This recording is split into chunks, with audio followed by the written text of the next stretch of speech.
श्री शिवाय नमस्तुभ्यम। हर हर महादेव। वेदांत सिटी खड़वासा मंदिर के पास टिंडोरी रोड, सूरत, गुजरात में गुरुजी पंडित प्रदीप मिश्रा जी द्वारा श्री शिव महापुराण कथा बांची जा रही है। ये कथा 7 दिवसीय चलने वाली है, जो कि 16 जनवरी से 22 जनवरी तक आस्था चैनल यूट्यूब के माध्यम से देखी जा सकती है। आज 6वें दिन की कथा पूर्ण हो चुकी है, बाकी कल 1 दिन की कथा बाकी है। ये कथा आप 1 बजे से 4 बजे तक आस्था चैनल के यूट्यूब के माध्यम से देख सकते हैं। गुरुजी ने आज बिल्कुल नए उपाय बताए हैं। कितना भी बड़ा रोग, दुख, तकलीफ हो तो उसके निवारण के लिए, कितना भी बड़ा आपका कष्ट हो, घुटना में दर्द हो, कैंसर ऐसी बीमारी हो, कुछ भी हो, कितना बड़ा भी रोग, दुख, तकलीफ हो तो उसके लिए एक विशेष उपाय बताए हैं। मनोकामना पूर्ति के लिए बताए हैं। जिस लड़का लड़की का विवाह नहीं हो रहा है उसके लिए बताए हैं। तो कल क्या दिन है, विशेष दिन कल है अष्टमी तिथि, बुधवार की अष्टमी, जो कि बहुत ही संयोग से बुधवार की अष्टमी आती है। तो बुधवार के अष्टमी के दिन ही इस उपाय को किया जा सकता है रोग मुक्ति के लिए। कितना भी बड़ा रोग तकलीफ, इस आसान से उपाय करके आप इस रोग को भगा सकते हैं। तो बुधवार की अष्टमी बहुत ही संयोग से आती है, तो इस मौका को हाथ से ना जाने दें। इस उपाय को जानने के लिए इस वीडियो के अंत तक बने रहें। हम इस उपाय को आपको आसान भाषा में समझाने की कोशिश करेंगे इसी वीडियो के माध्यम से। अगर आज की कथा आप लोग नहीं सुन पाए हैं तो पूरी कथा का रास्ता तो आपको इस छोटी सी वीडियो के माध्यम से प्राप्त होने वाली है। आज गुरुजी पंडित प्रदीप मिश्रा जी आज संपूर्ण कथा की में 14 जानकारियां दिए हैं। पत्र उपयोगी सहित कुल 14 जानकारियां दिए हैं। सभी की जानकारियां आपको इस छोटी सी वीडियो के माध्यम से ही प्राप्त होने वाली है। अगर आप मेरे चैनल पर नए हो तो सब्सक्राइब कर लो, बेल बटन प्रेस करना ना भूलना, ताकि मेरे इस चैनल की नोटिफिकेशन सबसे पहले आप तक पहुंच सके। श्री शिवाय नमस्तुभ्यम। हर हर महादेव। आज कथा शुरू होते ही गुरुजी बोले हैं, शिव महापुराण की कथा कहती है कि आप 1 मिनट, 2 मिनट, कितनी भी देर तक, 3 मिनट, 4 मिनट, 5 मिनट पूजन कर रहे हैं, वो मूलता नहीं है, वो मूल नहीं है। पूजन आप चाहे 1 मिनट करो, 2 मिनट करो, 3 मिनट करो, 5 मिनट करो, पूजन जितनी भी देर करो, पर विश्वास पर 24 घंटा होना चाहिए। पूजन आपका मूल नहीं है, मूल है आपका विश्वास, आपका भरोसा, आपकी मूलता वो है जो भगवान भोलेनाथ पर भरोसा करता है, विश्वास करता है। बढ़ते हैं आज की कथा की दूसरी जानकारी की ओर। धर्म आडंबर से दूर हो, मन वासना से दूर हो और भजन कामना से दूर हो तो समझो हमारा मृत्यु लोक में जन्म लेना सार्थक हो गया है। बढ़ते हैं आज की कथा की तीसरी जानकारी की ओर। गोकुल जी पत्र लेकर आए। मेरा बेटा 3 साल का था, तब उसे अचानक से गंभीर बीमारी हो गया। उसके शरीर की नसें फूल गई, पूरे शरीर पर जख्म हो गया, चलना उठना बैठना सब बंद हो गया। बहुत दिखाया पर ठीक नहीं हुआ। फिर सीहोर का रुद्राक्ष का जल बाबा पे चढ़ा के आचमन कराते। ये बीमारी लाखों बच्चों में किसी एक को होता है, इसका इलाज भी नहीं है, ना इलाज बीमारी है। तो जल पिलाती, शरीर पे लगाती। आज मेरा बेटा खुद उठता है, चलता भी है, बोलता भी है, खुद जाके बाबा पे जल भी चढ़ाता है। उसी का आभार व्यक्त करने हम कथा पंडाल में आए हैं। बढ़ते हैं आज की कथा की चौथी जानकारी की ओर। गुरुजी पंडित प्रदीप मिश्रा जी बोले, आप अपने घर के बाहर श्री शिवाय नमस्तुभ्यम जरूर लगाएं। स्टिकर लगाएं या जो आपसे संभव हो लगवा सकते हैं। अगर ना संभव हो तो लिखवा भी दे श्री शिवाय नमस्तुभ्यम। लिखवाने से वो घर स्वयं महादेव का हो जाता है। जहाँ आपने ये लिखा दिए हैं तो वो शंकर भगवान का घर हो गया है। तो यहाँ रिद्धि सिद्धि भी आएगी, साथ में बुद्धि के साथ गणेश जी भी आएंगे। आपके घर सारे देवी देवता विराजमान होंगे। बढ़ते हैं आज की कथा की 5वीं जानकारी की ओर। हम मनुष्य तो भगवान भोलेनाथ को जल चढ़ाते ही हैं। इस मृत्यु लोक में जो जो देवता आए हैं तो वो सभी देवता भगवान भोलेनाथ को जल चढ़ाते। भगवान राम ने स्वयं भगवान भोलेनाथ को जल चढ़ाया। भगवान श्री कृष्ण भी भोलेनाथ को जल चढ़ाए हैं। बढ़ते हैं आज कथा की 6वीं जानकारी को। जयश्री सोनी जी पत्र लेकर आए। गुरुजी, मेरा बेटा जिसका नाम हर्ष है, जन्म से ही ना कुछ समझ पाता था ना बोल पाता। डॉक्टर से दिखाई तो डॉक्टर ऑटिज्म की बीमारी बताई। तब आपकी कथा एक 4 बार पंडाल में सुनी, कथा सुनी, अपने बच्चे के साथ भी कथा सुनी, सीहोर गई, रुद्राक्ष लाई। मेरी माता पिता नहीं है, भोले बाबा को ही मैं अपने माता पिता मानती हूँ। बाबा पे जल चढ़ाती, बेटे को पिलाती। 5 पंडाल में कथा पूरा होते ही मेरा बच्चा को अब बात भी समझ आने लगा है और थोड़ा थोड़ा अब बोलने भी लगा है, बोल भी पाता है। सबसे पहला शब्द हर हर महादेव मेरा बच्चा बोला था। उसी का आभार व्यक्त करने हम कथा पंडाल में आए हैं। बढ़ते हैं आज की कथा की 7वीं जानकारी की ओर। गुरुजी आपसे एक विनती है। एक पत्र आया जिसमें लिखा था कि गुरुजी आपसे एक विनती है, आपसे एक विनती ये है कि अपने कार्यकर्ताओं से आप कहें कि जब तक कथा होती है 1 बजे से 4 बजे तक कथा होती है तो कोई बेचने वाले को अंदर ना आने दे। कथा अच्छे से सुन नहीं पाते हैं, दिक्कत होती है। हम झोली पसार के बाबा से मांगने आए, हमें कथा अच्छे से सुनने दे, बेचने वाले बीच में ना आए। बेचने वाले के वजह से हमें परेशानी होती है, हम कथा नहीं सुन पाए होते हैं। बढ़ते हैं आज की कथा की 8वीं जानकारी की ओर। चंद्रमा अरविंद राजपूत जी पत्र लेकर आए। मेरी बेटी लावण्या 12 वर्ष की है। जन्म के बाद 13 दिन तक आंख नहीं खोली थी, कमजोरी के कारण बहुत कमजोर थी। जब उसका 3 साल हुआ तो 3 साल में उसका स्वाइन फ्लू उसको हो गई, बीमारी हुई, वेंटिलेटर पे रखा गया।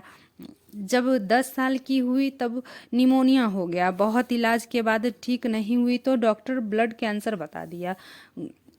उसे मुंबई ले गई, 3 बड़े अस्पताल में इलाज कराया, 40 से 45 लाख का खर्चा बताया, पर फिर मैं निराश हो गई।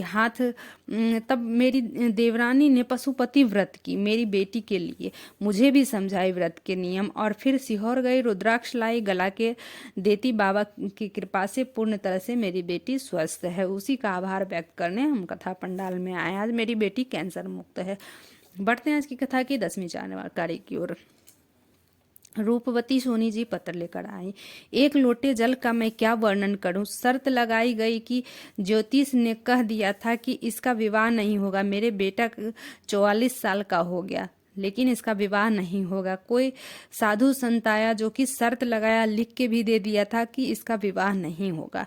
और मैं भी शर्त लगाई कि मेरा पंडाल में कथा सुना गया, खाली नहीं जाएगा। 1 लोटा जल चढ़ाया गया, खाली नहीं जाएगा।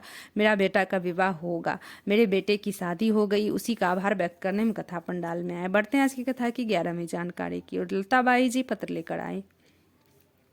मेरा बेटा इंडियन नेवी की तैयारी कर रहा था, फेल हो गया। एसएससी का 2 बार एग्जाम दिया, फेल हो गया। बिहार पुलिस में फेल हो गया। फिर मेरा बेटा हार गया, हताश हो गया। तब मैं मेरे बेटे से बोली कि सीहोर वाले महाराज बोलते हैं मेहनत को 4 गुनी बढ़ाओ। बाबा पे 1 लोटा जल चढ़ा और बाबा पे बेलपत्री चढ़ा करके आज बाबा की कृपा से मेरा बेटा इंडियन नेवी के में कार्यरत है। उसी का आभार व्यक्त करने हम कथा पंडाल में आए हैं। बढ़ते हैं आज की कथा की 12वीं जानकारी की ओर। सुलेखा जी पत्र लेकर आई। मेरा बेटा 25 साल का 2 साल पहले अचानक पेट में दर्द हुआ। हॉस्पिटल ले गई, डॉक्टर चेकअप किया। डॉक्टर बोला ऑपरेशन करना पड़ेगा। डॉक्टर बोला इनके पास केवल आधे घंटे का समय है। ऑपरेशन हुआ, डॉक्टर ऑपरेशन बिगाड़ दिया। बड़े डॉक्टर के पास ले गई, कैंसर बता दिया। तब मैं 2 बार पशुपति व्रत की, रिपोर्ट नॉर्मल नहीं आया। मैं सिरपुर के पंडाल में कथा सुनी, मिट्टी लेकर मेरे बेटे को लगाई। तीसरी रिपोर्ट निकलवाई, रिपोर्ट नॉर्मल आई। उसी का आभार व्यक्त करने में कथा पंडाल में। बढ़ते हैं आज की कथा की 13वीं जानकारी की और जो कि विशेष जानकारी है। कितना बड़ा भी रोग दुख तकलीफ हो, कितना भी बड़ा शरीर में कष्ट हो, कितना भी बड़ा रोग हो, उसके लिए कल है बुधवार की अष्टमी। जो कि बुधवार की अष्टमी बहुत कम बुधवार की अष्टमी आती है, संयोग से ये बुधवार की अष्टमी आती है। तो इस दिन आप इस उपाय को अवश्य ही करेंगे। अगर आप लोगों को कोई भी रोग दुख तकलीफ हो, यहाँ घुटना में दर्द हो, कैंसर हो, दमा हो, खांसी, कुछ भी हो, तो उसके लिए आप इस उपाय को कर सकते हैं। कल बुधवार के अष्टमी के दिन किसी भी समय आप इस उपाय को कर सकते हैं। अब करना क्या है आपको,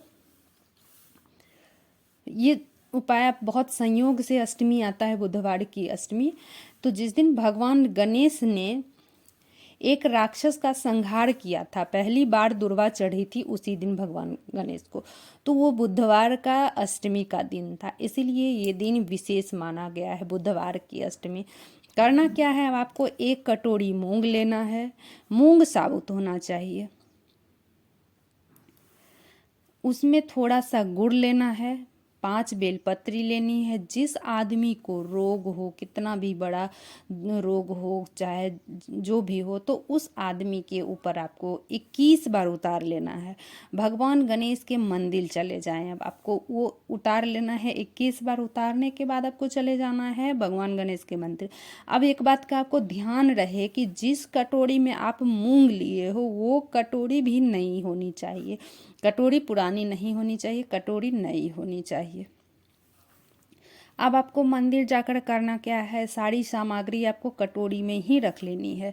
जिस कटोरी में आप मूंग लिए हो उसी में बेलपत्री, गुड़, मूंग, फिर अपने उल्टे हाथों में लेकर आपके उल्टे हाथों में कटोरी लेकर भगवान गणेश के पास खड़ा हो जाना है, अपनी कामना करते हुए। भगवान गणेश का सीधा हाथ, जो कि सीधा हाथ होता है, उस तरफ कटोरी रखे। आपका हाथ उल्टा होगा और भगवान गणेश का हाथ सीधा होगा। उस तरफ नीचे में कटोरी रख दे अपनी कामना करते हुए, फिर आप घर वापस आ जाए। देखिए आपका दुख तकलीफ कहाँ चला जाता है। अगर किसी लड़का लड़की का शादी नहीं हुआ, मंगल विवाह नहीं हो रहा है, तो उसके लिए भी आप बुधवार की अष्टमी को उपाय कर सकते हैं। मात्र 1 कलश जल लेना है और भगवान भोलेनाथ को चढ़ा देना है और पीले चंदन से ओम लिखना है शिवलिंग के ऊपर, तो आपका मंगल विवाह हो जाएगा। श्री शिवाय नमस्तुभ्यम, हर हर महादेव। अब आपका जो विशेष उपाय है कामना पूर्ति के लिए, अब आपको करना क्या, ये भी आपको बुधवार के अष्टमी के दिन ही करना है।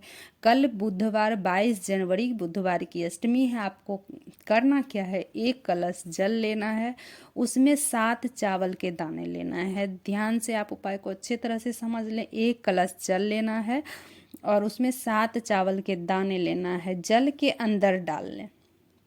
7 चावल के दाने आप जल के अंदर डाल लें और दुड़वा लेना है। दुड़वा आपको लेने हैं 3 गांठ वाली। आप ध्यान से देखेंगे तो 3 गांठ भी रहता है दुड़वा में, तो 3 गांठ वाली दुड़वा लेना है आपको। उस दुर्वे को भी कलश में डाल लें।